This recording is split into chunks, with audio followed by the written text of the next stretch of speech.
इसीलिए भाई कह रही है निकम्मे मनुष्य, क्या तू ये नहीं जानता कि कर्म बिना विश्वास व्यर्थ है? और 21 में लिखा है जब हमारे पिता, अब ध्यान से सुनना, जिस व्यक्ति के बारे में विश्वास के विषय में सबसे अद्भुत गवाही दी जाती है, जिसको परमेश्वर ने अपना मित्र कहा, उसके बारे में भी जान लेना, सीख लेना। लिखा है जब हमारे पिता अब्राहम ने अपने पुत्र इसहाक को वेदी पर चढ़ाया तो क्या वह कर्मों से धार्मिक ना ठहरा था? सवाल किया उसने कि हमारा पिता जो अब्राहम था, उसने अपने बेटे इसहाक को परमेश्वर की वेदी पर चढ़ाया बलिदान करने के लिए, तो क्या कर्मों से धार्मिक ना ठहरा था वो? यानी उसने कर्म किया था, अपने बेटे को वेदी पर चढ़ा के कर्म था उसका, इसी के द्वारा धर्मी ठहरा। अब्राहम विश्वास से धर्मी ठहरा, लेकिन कर्मों से भी धर्मी ठहरा। हालेलुया। केवल विश्वास से धर्मी ठहरा। परमेश्वर ने कहा अब्राहम अपने बेटे इसहाक को मेरे लिए बलिदान चढ़ा। उसने विश्वास किया और तड़के, लिखा वचन में, तड़के सुबह भोर में उठा और अपने बेटे को लेकर चल दिया। किस लिए? बलिदान चढ़ाने के लिए, वेदी पर भेंट चढ़ाने के लिए। आज परमेश्वर बहुत से मसीहों को कहता है उठ, सुबह 3 बजे 4 बजे कहता है उठ और प्रार्थना कर। अरे प्रभु सोने देना, नींद बहुत आ रही, थका हुआ हूं। उठते ही नहीं। अब्राहम को खुदा की आवाज सुनी और सुबह तड़के उठा और अपने बेटे को लेकर चल दिया मोरिया पर्वत पे बलिदान चढ़ाने के लिए। कर्म था, यह उसका कर्म था। बाइबल कहती है कि अपनी सास से प्यार कर, हम प्यार ही नहीं करते।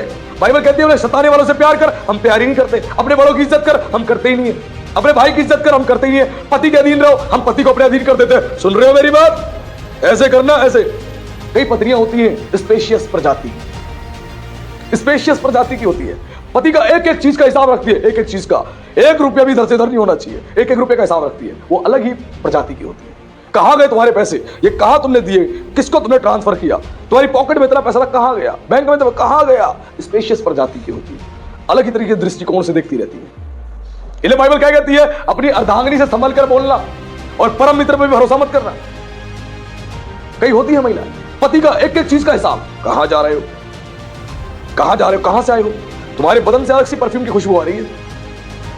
किससे मिलके आ रहे हो? मुझे बताओ अभी, फोन चेक कराओ अपना। अच्छा तुमने गैलरी में लॉक क्यों लगा रखा है? व्हाट्सएप पे लॉक क्यों लगा रखा है? दिखाओ मुझे, दिखाओ मुझे। ऐसी स्पेशियस प्रजाति की महिलाएं होती हैं, स्पेशियस, और इस तरह की हरकतें करती है। कई पति भी ऐसे होती है। अच्छा कहां गए थे? फोन दिखाओ। कितनी देर बात हुई थी? 1 घंटा। क्या बात हुई तुम्हारी 1 घंटा? तुमने क्या बात करी 1 घंटा?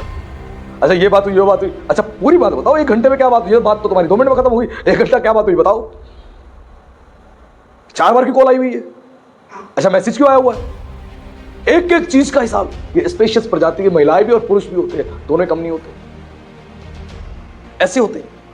इसलिए यहां समझाया गया है कि अब्राहम ने अपने बेटे को क्या करा? वेदी पर बलिदान चढ़ाया। उसने कर्म किया, ये कर्म था। जब परमेश्वर आपको कहता है उसके लिए काम करें। और उसने क्या बोला वचन में? परमेश्वर के वचन में उसने बोला कि अपनी देह को जीवित पवित्र परमेश्वर को भाता हुआ बलिदान चढ़ाओ। यही तुम्हारी आत्मिक सेवा है। तुम्हारी आत्मिक सेवा, जो परमेश्वर तुम्हें आत्मिक रीति से सेवा दी है, तुम्हारे शरीर को जीवित पवित्र और परमेश्वर को भाने वाला बलिदान चढ़ाओ, जो तुम्हारा देह है। इसको चढ़ाओ तो सही, दिन में जितनी बार चढ़ा सकते हो चढ़ाओ। और इसी को हम नहीं कर रहे, परमेश्वर की आज्ञा नहीं मान रहे। वचन में लिखा है कि व्यभिचार नहीं करना, फिर भी हम व्यभिचार में लगे। एक से निकले अब दूसरा ढूंढ रहे हैं, चोरी करने में लगे, लूटने में लगे, लड़ाई झगड़ा करने में लगे। इस प्रकार का आज मनुष्य का जीवन हो चुका है। लेकिन अब्राहम ने अपने बेटे को इसहाक को वेदी पर बलिदान चढ़ाया। वेदी पर जब उसने कर्म किया,